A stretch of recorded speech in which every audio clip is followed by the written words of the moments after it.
સુરતમાં નવા કલેક્ટર તેજસ પરમારે આજે ચાર્જ સંભાળ્યો છે। ચાર્જ સંભાળતા જ તેમણે અધિકારીઓ સાથે બેઠક કરી શહેરના વિકાસ કામો ઝડપથી પૂર્ણ કરવા માટે સૂચના આપી છે।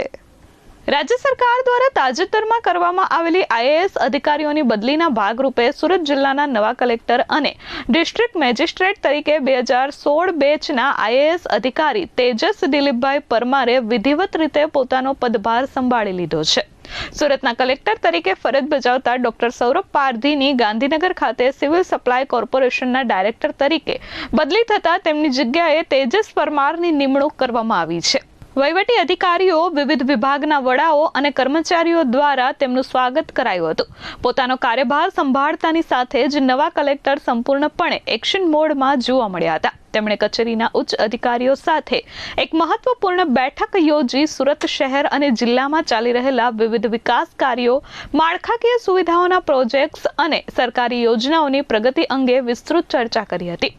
બેઠકમાં પ્રજાલક્ષી વહીવટ, જનહિતના પડતર મુદ્દાઓ અને સરકારી સેવાઓને વધુ પારદર્શક તેમજ ઝડપી કેવી રીતે બનાવી શકાય તે અંગે ભાર મૂક્યો હતો।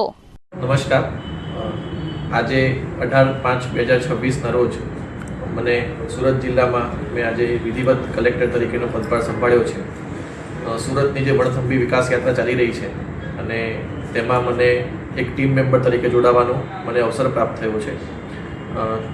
સરકારની જે વિવિધ યોજનાઓ છે તે છેવાડાના માનવી સુધી પહોંચે અને લોકોને જે મળતી મૂળભૂત સુવિધાઓ જે કલેક્ટર કચેરી તરફથી અને સરકારના વિવિધ અન્ય વિભાગો તરફથી જે સુવિધાઓ મળે છે તે તમામ છેવાડાના લોકો સુધી વ્યવસ્થિત રીતે પહોંચે તે માટેનો મારો પ્રયત્ન રહેશે। અને મેં ફરી જણાવ્યું તેમ સુરત દેશનું સૌથી ઝડપથી વિકસિત થઈ રહેલું શહેર પણ છે અને જિલ્લો પણ એ રીતે વિકાસ સતત કરી રહ્યો છે। એટલે અમારા અગાઉના જેટલા પણ પુરોગામી કલેક્ટર્સ શ્રી હતા તેમના દ્વારા જે પણ નવી પહેલ કરવામાં આવી છે તેને પણ સતત ચાલુ રાખીને આગળ આપણે વધુમાં વધુ સારા કામ કરી શકીએ તેવો મારો હંમેશા આશય રહેશે અને નાનામાં નાના માણસને મદદ થાય તેવો મારો પ્રયત્ન રહેશે।